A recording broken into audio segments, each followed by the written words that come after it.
¿Qué tal? Les doy la bienvenida a un programa más de En Defensa del Consumidor. Hoy vamos a hablar sobre la problemática del agua y la crisis provocada por la sequía que hay en el país. En particular, nos centraremos en las causas y los actores principales de esa problemática en la zona metropolitana del Valle de México. Acompáñenos.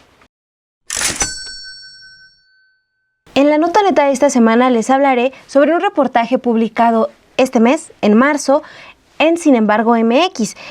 Es un reportaje con información de nuestra compañera Guadalupe Fuentes, que revela quiénes están secando a la CDMX. Se trata de Walmart, Carso, Televisa e inmobiliarias las que están extrayendo millones de litros de agua de la capital. Bueno, mientras que el agua llega por tandeos en las colonias de la Ciudad de México, estas grandes empresas gozan de concesiones de Conagua para extraer millones de litros al día. Al menos 60 empresas, entre ellas Televisa, inmobiliarias y embotelladoras, gozan de permisos para extraer más de 1 millón de litros de agua al día en la Ciudad de México, lo que en promedio gastarían, escuchen esto, 3.289 capitalinos y capitalinas.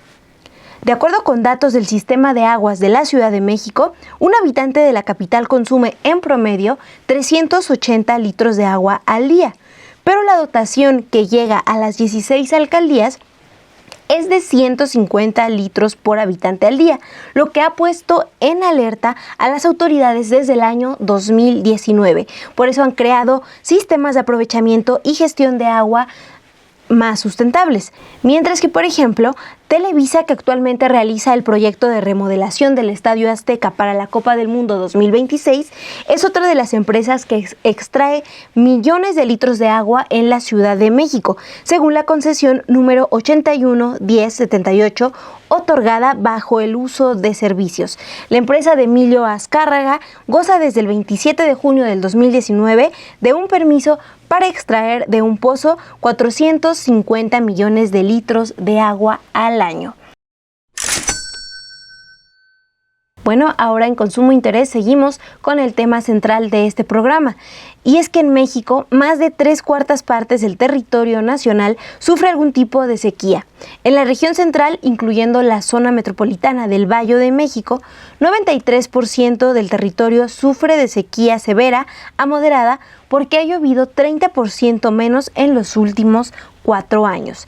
El impacto ha sido tal que el sistema Cutzamala, cuyas presas están al 39% de su capacidad, se encuentran casi a la mitad del promedio histórico.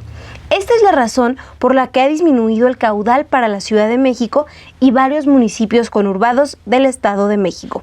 Este sistema cubre solo la 1/4 parte del abasto del agua de la capital, pues la principal fuente está en el subsuelo. De ahí se extrae el 70% del agua que se consume en la Ciudad de México.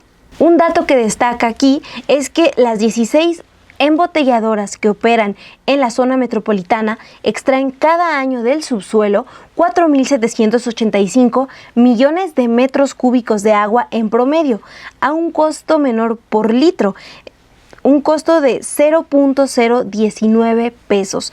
Es un costo menor que el resto de los consumidores, que pagamos 0.031 pesos. Estamos hablando de empresas como Coca-Cola, Pepsi, Danone, Nestlé, Bimbo, Aga y otras empresas de productos chatarra, de productos ultraprocesados que anualmente extraen al menos 133,000 millones de litros de agua en México.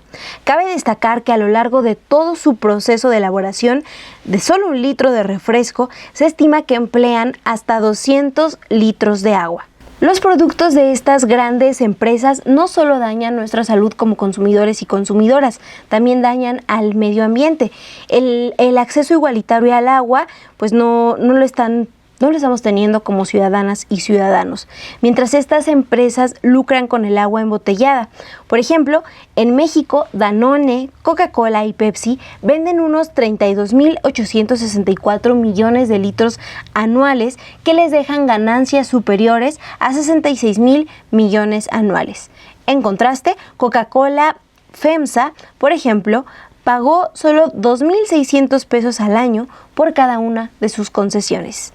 Para especialistas en el tema, la Conagua no está cumpliendo con su obligación de regular y supervisar de modo riguroso los volúmenes extraídos de las aguas subterráneas que explotan las concesiones otorgadas a estas grandes empresas, a pesar de que legalmente puede cancelar las concesiones que estén siendo mal usadas. Hoy está en la mira la Ley de Aguas Nacionales, que está vigente desde 1992, que sometió este recurso a un régimen de concesiones.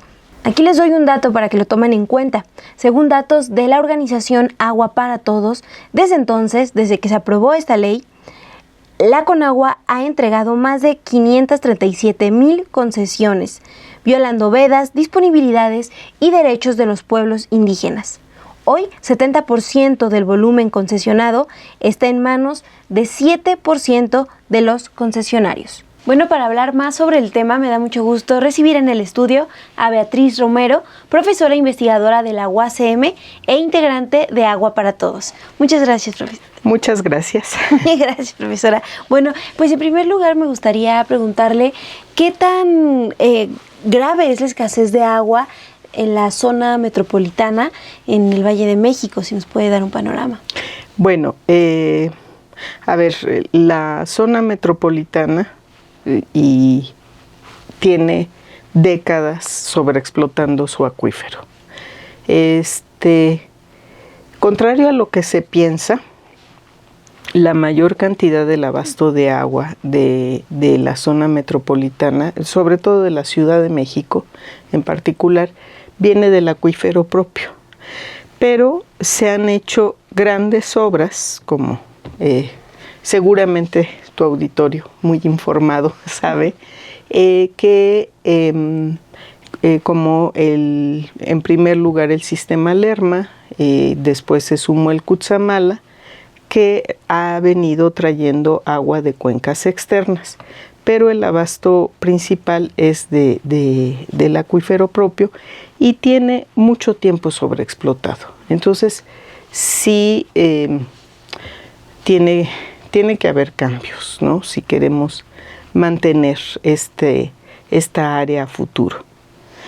Y bueno, yo te traía algunos datos respecto del país, sí. No solo del área metropolitana, en donde empieza a haber una cierta preocupación.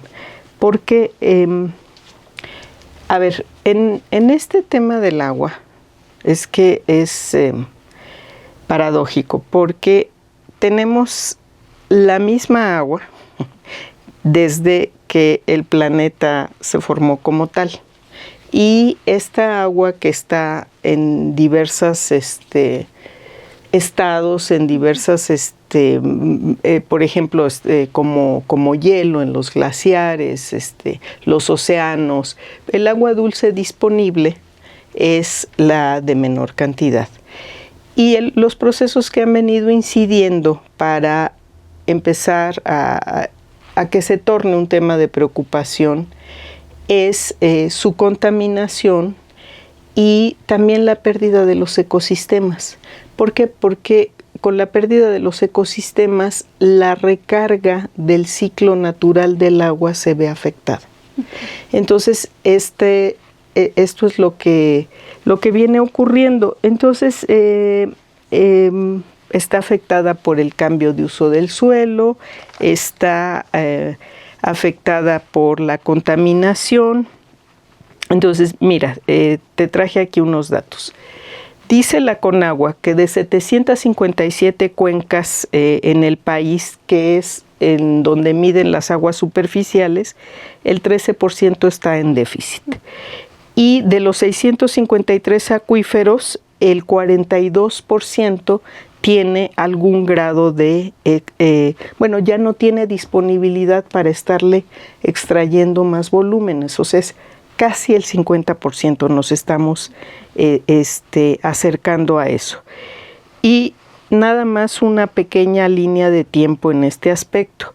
En 1985 había solo 80 acuíferos sobreexplotados.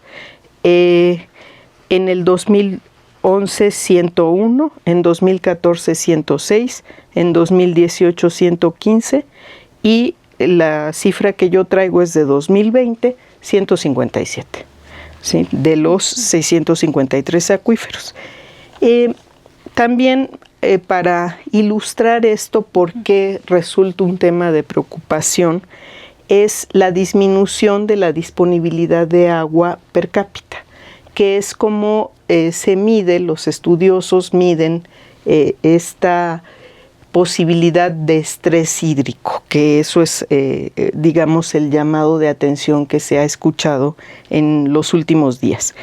En 1970, en México teníamos una disponibilidad de agua de 8,000 metros cúbicos por persona. Para el 2012, esta cifra pasa a 4,028, ¿sí? Y para el 2030, la proyección es que el volumen sea de 3,430 metros cúbicos por habitante. Sin embargo, hay que poner en contexto, una disponibilidad de agua menor de 2,000 metros cúbicos por año per cápita es muy baja, y menos de 1,000 metros cúbicos catastróficamente baja. Entonces, nosotros estamos, la proyección es de 3,400 por año per cápita. Entonces, nos estamos acercando a esas cifras. Y bueno, hay una serie de ciudades que tienen focos rojos por esta disponibilidad, Aguascalientes, Chihuahua, la Ciudad de México, por supuesto, Guanajuato, Hidalgo, Morelos, Querétaro y Sinaloa. Otros 5 estados se acercan a estos escenarios: Sonora, Estado de México, Michoacán, Durango y San Luis Potosí, según el reporte del monitor de sequía. Bueno, el tema que está preocupando ahora a la Ciudad de México es la baja de disponibilidad en el sistema Cutzamala. 3 presas de las 8 presas que surten a este sistema tienen una disponibilidad en enero de este año del 37% de su capacidad. Sí, entonces es muy baja. Y con esto que nos explica, me gustaría saber si se trata entonces de un problema de mala distribución o está más relacionado con esta cuestión del cambio climático, del daño medioambiental. Sí, incide en ambas, Efectivamente hay un tema de mala distribución. El cambio climático, ¿por qué incide? Porque incide en la disponibilidad con los eventos extremos. Como te decía, este tipo de fenómenos afectan la disponibilidad natural y el ciclo de recarga del agua, de la que disponemos, esa pequeñísima fracción de la que disponemos de agua dulce desde que el planeta es planeta, ¿sí? Y también tenemos un tema de que la población no nos asentamos en donde hay mayor disponibilidad, entonces eso dificulta las cosas. Y luego decías este tema de la distribución. Aquí hay una cosa, hay concesiones facilitadas sobre todo por la ley de aguas del 92, que da grandes volúmenes de agua a los negocios, ¿sí? Bueno, ustedes ya publicaron un reportaje en ese sentido, y bueno, pues eso pone en riesgo a todos, ¿no? Al propio negocio y a la población, ¿no? Que lo que hace es usar el agua para satisfacer, pues, el derecho humano al agua. Entonces lo que vemos son estas empresas, grandes empresas que tienen permisos para explotar grandes cantidades de agua. Así en comparación con lo que se destina para la población. Así es, efectivamente. Mira, de eso te traigo un ejemplo de las grandes empresas. A ver, poniéndolo en contexto, México es el primer consumidor mundial de agua embotellada. Según estudios entre 150 países, México ocupa el primer lugar. ¿Qué es lo que pasa aquí? tenemos aproximadamente desde los 90 que se estableció, del siglo pasado, se estableció este negocio de agua embotellada, porque se establece en la población la percepción de que el agua que surten los sistemas de agua no es adecuada para el consumo. Entonces, las primeras transnacionales que se establecieron fueron Nestlé y Danone. Entre estas dos empresas controlan Danone controla el 60% del mercado del agua en México. Y han crecido en estas 3 décadas, ya casi 4 que llevan operando, de forma muy significativa y con un negocio muy rentable, ¿sí? Embotellando el agua. El consumo, te tengo algunas cifras de este consumo de agua embotellada. Por ejemplo, el gasto en los hogares creció más de 3 veces en 16 años. En 2002, 5 millones de familias destinaban 6.600 millones de pesos. En 2018 destinaban 21,000 millones de pesos. ¿Sí? Y no importa la condición socioeconómica en la que vivas, todo mundo consume agua embotellada, todo mundo, ¿sí? Y esta situación se vio agravada con el confinamiento, con la pandemia del SARS-CoV-2, porque se incrementó el consumo a un 140%. Entonces, te decía, el negocio es de muy alta rentabilidad. La gente está pagando 20 veces el valor del agua de lo que cuesta en el sistema, en los sistemas, 20 veces más, ¿sí? Luego, por otra parte, el informe sobre violaciones a los derechos humanos al agua potable y al saneamiento que se publicó en 2018 dice que las concesiones de agua no solo no son reguladas y fiscalizadas adecuadamente, sino que sus pagos anuales son ridículos con respecto a las ganancias que obtienen. Y esto está facilitado, ya dijimos, por la Ley de Aguas Nacionales del 92 y su reforma del 2004. Es importante enmarcar el asunto de esta ley. Esta ley se promulga en el 92. Recordemos qué proceso estábamos viviendo en México. Estábamos a punto de la firma del Tratado de Libre Comercio, pero además estábamos en pleno auge de esta forma de manejo de la economía llamada neoliberalismo. Entonces, ¿cuál es la racionalidad? ¿Cuál es la lógica del neoliberalismo? Es privilegiar las ganancias privadas sobre el bien público. Esa es una de las cuestiones. Entonces, había en 1992, en que se aprobó esta ley de aguas nacionales, había 2,000 concesiones y han subido hasta 550,000 concesiones, ¿sí? En estos años. Entonces, esta es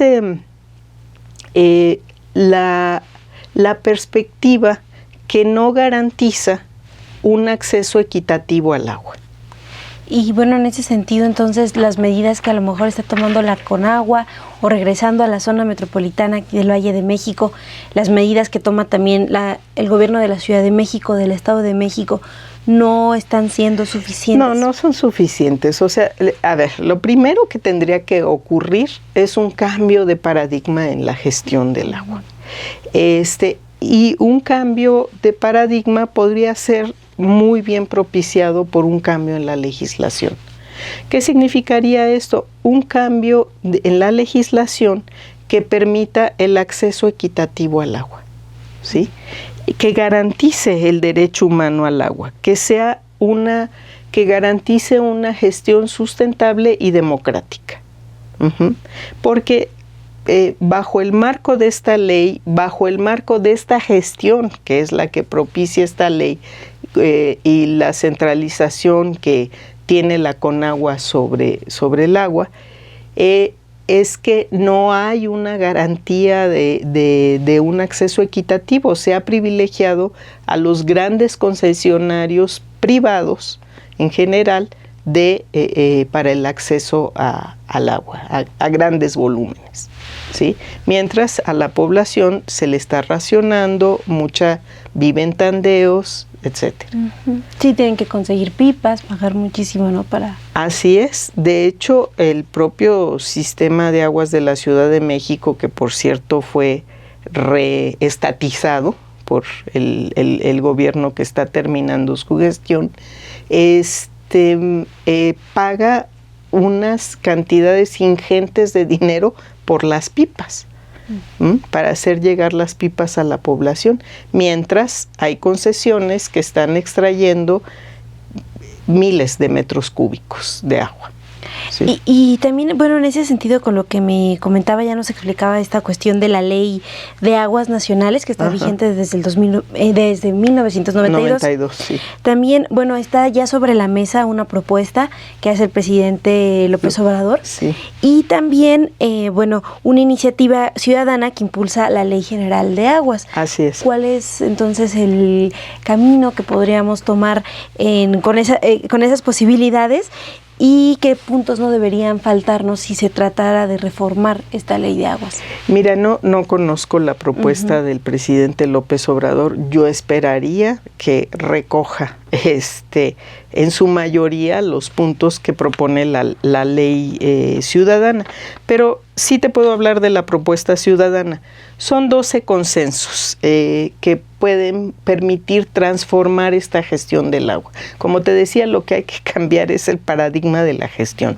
Estos principios consideran respetar a la naturaleza, las aguas de las comunidades y los pueblos, la coadministración del agua en los territorios, o sea, que esto deje de ser un tema de técnicos, de tubos, de ingenieros, o sea, tiene que haber la participación social, el derecho a vetar proyectos perjudiciales, la prohibición del uso del agua para actividades mineras tóxicas y fracking, el fin de los privilegios de los grandes usuarios de agua, que son los que te he mencionado, la oposición a la privatización, la democratización de los servicios de agua, la priorización del agua para la soberanía alimentaria, el acceso pleno a la información.